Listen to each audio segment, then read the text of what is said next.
Cambiamos el fracaso por un éxito que permita que Colombia y Latinoamérica puedan vivir en paz. Estamos en un momento histórico. Una nueva era para Colombia. Gracias a todos y a todas. La paz es la única batalla que vale la pena dar.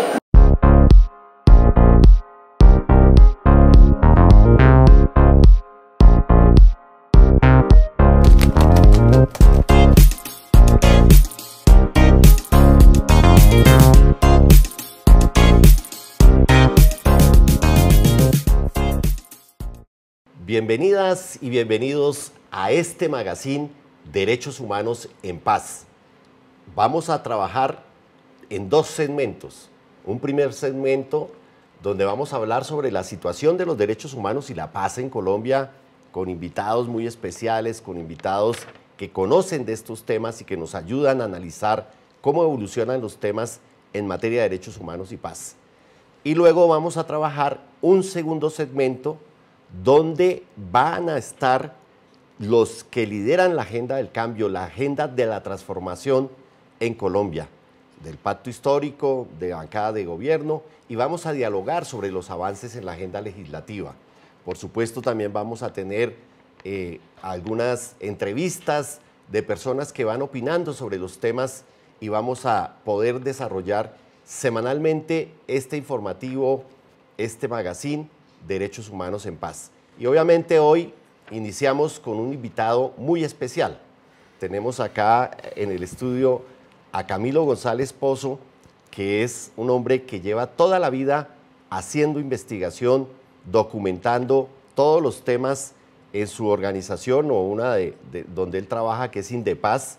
Y vamos a evaluar, Camilo, dándote la bienvenida, cómo está la situación de derechos humanos en Colombia.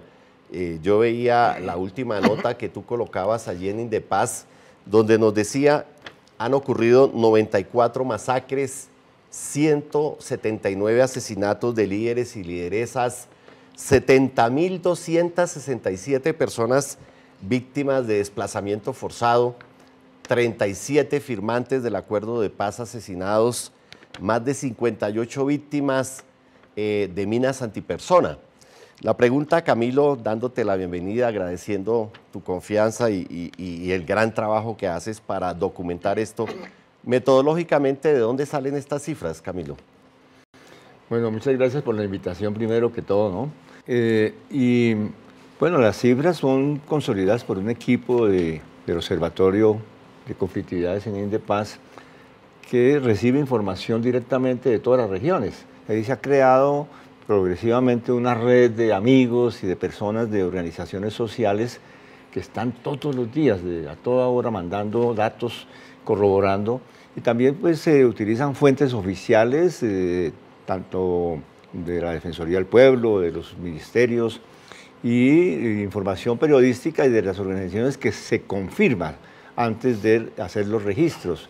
Esto pues lo venimos haciendo para actividades de grupos armados organizados, de diferente tipo, sobre todo los narcoparamilitares y otras expresiones desde el año 2006. Y después del acuerdo de paz incorporamos otra serie de indicadores pues, que son significativos para ver la evolución en materia de paz. Estas cifras que tú le presentas al país, al mundo, porque además desde muchas partes estamos siempre siguiendo la situación de derechos humanos en Colombia, ¿en qué contexto se produjeron en el año 22? Es decir, ¿cuál es tu análisis? ¿Qué fue lo que pasó para que se generara semejante pues, cifras tan escandalosas de violencia en el país? Sí, bueno, tenemos, si uno dice de conjunto, mira la situación del año 22 comparada con el año 21, incluso la tendencia anterior, lo que vemos es una continuidad, no hay un cambio de tendencia, venía disminuyendo hasta el mes de octubre, venían disminuyendo casi todos los indicadores, pero se dispararon los conflictos entre grupos armados y entre una cantidad de pequeñas agrupaciones locales, 66 enfrentamientos solo en los últimos 3 meses y medio, enfrentamientos armados entre estos grupos diversos. 44 acciones de hostilidad a la fuerza pública o de enfrentamiento con la fuerza pública, es decir, que se intensificaron las disputas territoriales. Allí yo creo que hay muchos factores que inciden, sobre todo la expansión tan grande que ha tenido en este periodo algún fenómeno como el de las disidencias, llamadas así, o grupos post-FARC. El Clan del Golfo también ha tenido un crecimiento significativo. En los últimos 3 años han aumentado en 10% el área de movilidad. El ELN no ha tenido tanta ampliación, pero eso yo creo que todavía no ha tenido una respuesta suficiente en las nuevas políticas de paz total. Es decir, las políticas han creado un ambiente. Algunas de estas organizaciones y circunstancias han disminuido, se tiene un desescalamiento en el caso del ELN, algo en el Clan del Golfo, en algunas situaciones locales como en lo que tiene que ver con Buenaventura. Entonces el balance nos indica que, por ejemplo, en excombatientes asesinados hay una disminución. Estamos en 30 y... Disminución con el cambio de gobierno, dices tú. Incluso con el cambio de gobierno hay una disminución porque veníamos con unas cifras de 3, 4 mensuales y ahora estamos en una persona, que es mucho.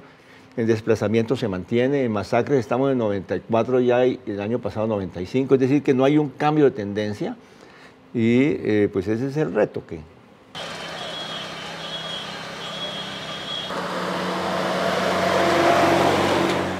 ¿Qué le recomendarías al gobierno?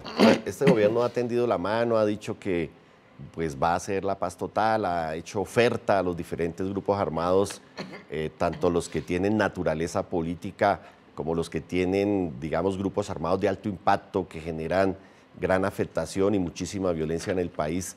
¿Tú qué le recomendarías desde tu experiencia, desde los contextos, desde las regiones, de todo lo que tú conoces, que produce estas cifras tan terribles para el país? ¿Qué recomendarías? Bueno, me parece que ya hay formulaciones de política, tanto del gobierno como en la Comisión Nacional de Garantías y de diferentes entidades que van por el camino de darle ya sentido a la paz total. Porque no se trata solamente de un problema de grupos armados, ni de sicarios, que hay muchos, sino que lo primero yo creo que es consolidar ese consenso nacional por la paz, es decir, ese consenso que además se traduce en acuerdo político, en acuerdo legislativo, en acuerdo de gobernabilidad, pero también de un ambiente de no estigmatización, para arrinconar los factores de violencia. Yo creo que es un primer factor, es un acuerdo de sociedad. Hay una revolución de conciencia de la juventud, de las mujeres de muchos sectores en Colombia, que está en curso de un primer componente.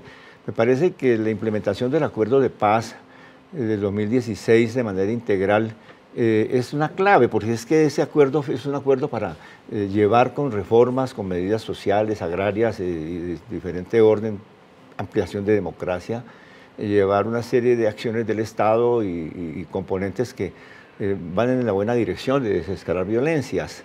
Los diálogos. Es muy importante que en esa línea se logre acelerar los compromisos de desescalamiento. Yo creo que ha estado muy bien el enunciado del alto comisionado, que establece unos requisitos. Dice, bueno, aquí no matar, no desaparecer, no torturar, y ahora se agregan otros elementos que van a facilitar esos diálogos que conduzcan rápidamente a ejercicios de cese al fuego. Bueno, Camilo, yo creo que tú has marcado la ruta, has dado unas señales también que son los desafíos que tiene este gobierno. Sí, pero yo quiero agregarte un solo punto, y es que en todo esto la clave es el empoderamiento social y político del conjunto de los sectores, los sujetos activos, la movilización. Esto no es un asunto que lo va a resolver ni la policía, ni el ejército, ni el gobierno, sino hay una sociedad realmente participativa, activa, indignada, rechazando la violencia, todo acto de guerra y toda infracción a los derechos humanos y a los derechos de la gente. Sí. ¿Y qué dice la gente en la calle sobre este tema? Bueno, ¿qué opinas de la situación de derechos humanos en Colombia? No, pues feliz porque yo creo que se están sentando las mesas de diálogo para alcanzar la paz total, que es la propuesta del gobierno actual.